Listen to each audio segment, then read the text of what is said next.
好，各位晚上好，我是董买买。昨天8月8号，萤火虫更新了1.1版本，这算是一个很大的更新了，而且把之前大家所诟病的一些问题都给它填上了，所以值得来拍一期视频来聊一聊。我觉得对我来说最重要的几个更新包括啥？第一个肯定是行车记录仪，另外一个呢就是转向灯变道的时候，它会有一个盲区的画面。这个盲区画面做得很好，它使用的不是环视摄像头的画面，你知道360的画面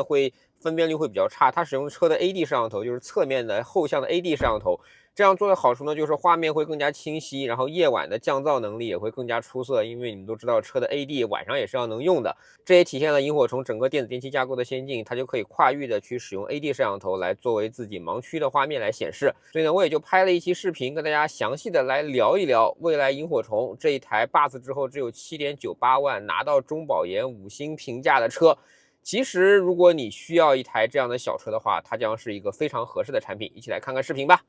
一言以蔽之，萤火虫是一台非常正经、非常高级的小车，给人足够安全感的小车。上海市中心有大量的商场和办公楼都是立体停车库，开着小虫子去就方便太多了。为什么说这台车很正经，也不是老头乐？它在国内的高速公路上开130公里毫无压力，在欧洲的高速公路上开150公里每小时也没问题。一直以来呢，小车的空间肯定是大不了，这算是共识吧。但是萤火虫呢，真的做得很不一样啊！它提供了一个甚至可以放下20英寸行李箱的前备箱，而且呢，这个前备箱还做了排水口，后备箱容量也是这台车的亮点啊！泵式开合的后备箱竟然有335升的容积，这个容积是怎么来的呢？蔚来自己生产的电动机，完全按照自己的需求做的。它的 Z 项高度非常的低，给车带来的就是哪怕这是一台后驱的车，因为电动机的高度很低，它放在后轴上之后，可以给你车内依然提供很大的行李舱空间，所以这个自研的电机功不可没哦。你不要小瞧萤火虫这个空间，公路自行车不拆轮子可以轻松的放进去。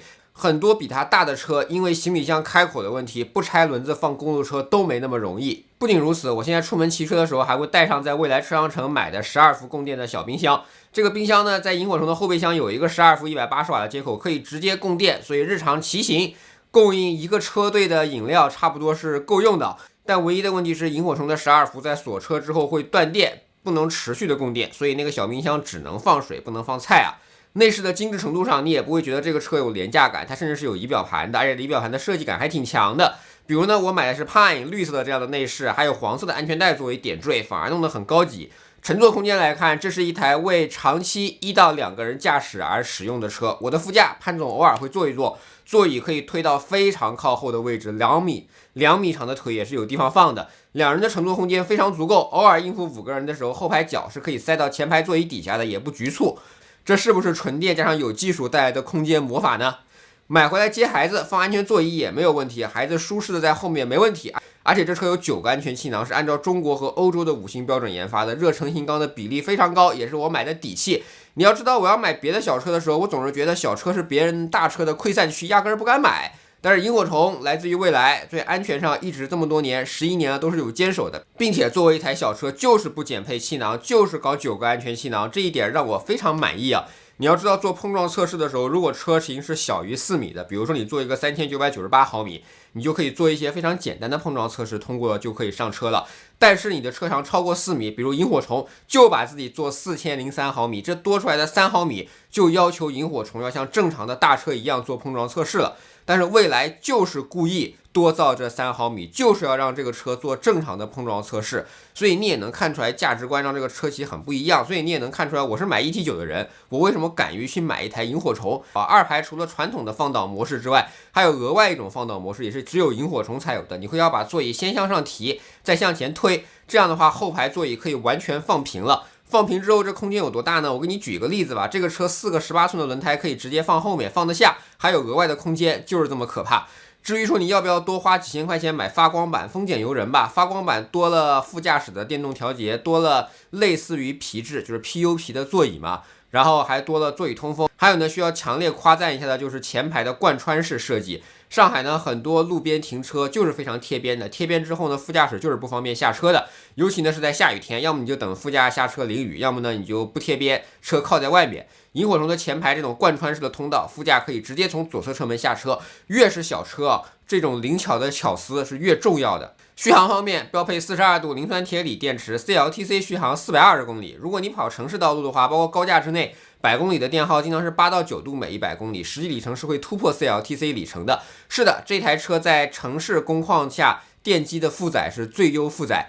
如果你要跑高速的话，尤其是跑到120公里到130公里每小时，这个车的能耗甚至可以做到15到18度每100公里啊！你要知道，比乐道 L60 15度左右还要高。道理很简单啊，乐道 L60 的风阻系数更低，跑高速的话，萤火虫的105千瓦电机甚至不在最优的效率区间。乐道用了更高功率的电机，显然在更高功率的时候更加有优势。另外呢，这个地球上跟乐道尺寸一样的车，或者比乐道尺寸还大一点车，找一台综合能耗比乐道 L60 省电的，其实挺难的。要省电的话，你就买乐道。好多用户提车之后，一个月平均电耗才10到11度，60.6度的 L60 电池动不动就跑出500公里的续航，甚至你使用85千瓦时的电池，乐道 L60 更是能跑出800多公里的续航。所以要续航，尤其是经常跑长途的话，不要买萤火虫啊，去买乐道 L60。来，沈博给我打钱。充电口呢，直流口、交流口也都有，花150块钱就可以买一个便宜的便携放电转换头 V2L， 对外放电的功率3.68千瓦。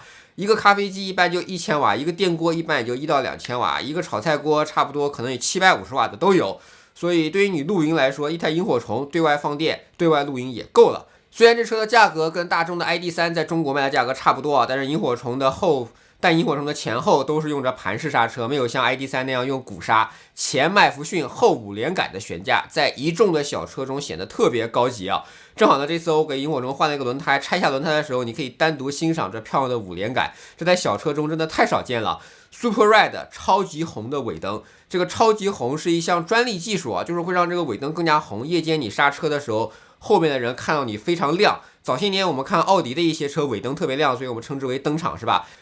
萤火虫虽然便宜，但是外后视镜竟然是有电动折叠的，而且还是带盲区检测的，很多小车都没有吧。甚至呢，方向盘是有加热的，前排座椅哪怕你买的是织物座椅，冬天也是有加热的。标配的隐藏式的空调出风口，甚至呢还有电动出风口的扫风模式，这看起来都不像是一台10万块钱车该有的东西啊！甚至呢前排还准备了一个50瓦的风冷无线充电板，这价格车还搞出了256色的氛围灯，前排还提供2个 Type-C 的接口，一个有60瓦的供电，一个有18瓦的供电，后排呢也提供了一个 Type-C 的充电接口，14个音响，640瓦的功率，你看看这又不像是一个小车的配置啊！你知道谁也是14个音响吗？小米的御7那台 SUV， 如果你不选音响的话，也是14个扬声器。萤火虫呢还额外支持了 7.1.4 杜比全景声，中控屏呢也是13.2英寸的 2.5K 视网膜分辨率的中控屏。所以你能看到，虽然这是一台小车，但是在这些舒适性的东西上从来都不妥协。甚至说别人什么更贵的车，比如特斯拉 Model 3连个仪表盘都没有，萤火虫连仪表盘还是给你准备了。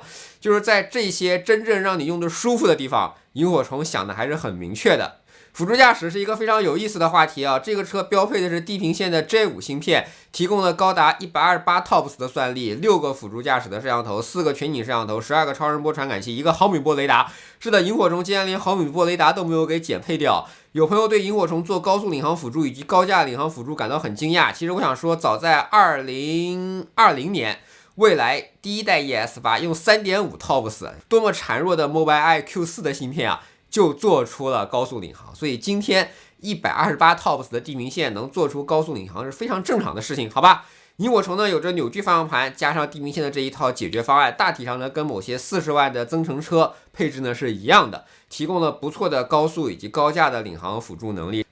至于首任车主来说，这个领航辅助免费10年，差不多我觉得也够了，是吧？能力呢，基本上就是特斯拉标准的 AP 能力，另外呢还提供了自动泊车，对，特斯拉免费的 AP 是没有自动泊车的，甚至呢这玩意还做了离车泊车能力，但是车实在是太小了，你开进去都可以，到今天为止我一次泊车都没试过。另外呢310的摄像头效果非常一般啊，感觉这么小的车周边的拼接盲区比我那台179还大，这一定是在成本上做的节省。但是话说，像特斯拉 Model 3这样的产品，这么多年了没有360不也照常卖吗？42度电池，我测到的充电速度最快呢是88千瓦，10到80%半个小时就够了。而且呢，因为峰值功率不到100千瓦，所以市面上的大多数高速公路服务区也都能满足了。如果你一定要充到100%的话，最后的20%你也需要花掉半个小时的时间，不是很划算。萤火虫在发布的时候对标的产品呢是 Mini Cooper 以及奔驰的 Smart， 实际上那两台车的车机软件跟萤火虫的相比，大概有5到10年的差距。萤火虫使用的是高通8155车规级芯片，然后整个车的仪表盘也响应也是非常流畅的。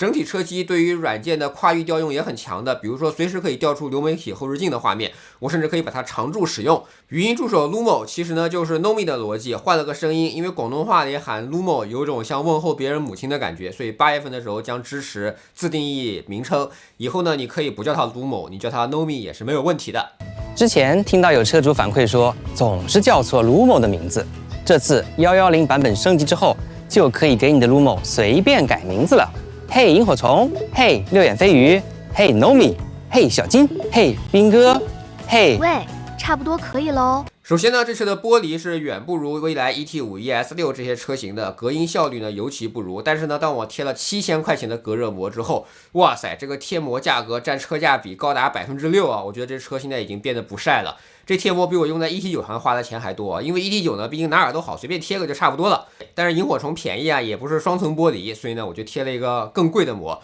实测呢，贴了更贵的膜之后，效果呢确实要好那么一点啊。脚垫呢，我用的是萤火虫官方 APP 卖的双层脚垫，底层呢是 TPE， 表层呢是猫狗的簇绒，我觉得很好啊。后备箱呢也是拿萤火虫的官方的无功无过。最近呢，磁吸的纸巾架也到货了，纸巾盒呢可以直接吸附在前排。另外呢，官方有2个附件很有意思，一个是前备箱的分隔板，因为前备箱呢可以放下20英寸的行李箱很深，所以呢官方给了一个上下层的分隔板，更有效的利用空间。而且这个隔板不用的时候呢，可以直接竖着插回去，这是动了脑子的。再有呢，就是后备箱的储物格。前面说了，因为萤火虫的电机 Z 项高度很低，所以呢后面会有深坑。把座椅放平之后，座椅跟后备箱的隔断大概有8厘米的一个落差，利用了这个落差，官方做了一个放平的隔板，下面可以放鞋子，放一些健身用品。隔板本身呢还能当露营的桌子用，也是动过脑子的。2个配件我都买了，但是这个后排储物格呢对我来说有个问题。本来呢我的冰箱是可以直接竖着放后备箱，不占地方的，但是放到这个储物格之后，格子的边缘正好让冰箱没地方放了，你说尴尬不？我还给这套车装了一套国产的车顶架，只花了550块。为啥不买拓乐呢？因为找不到对应的卡垫。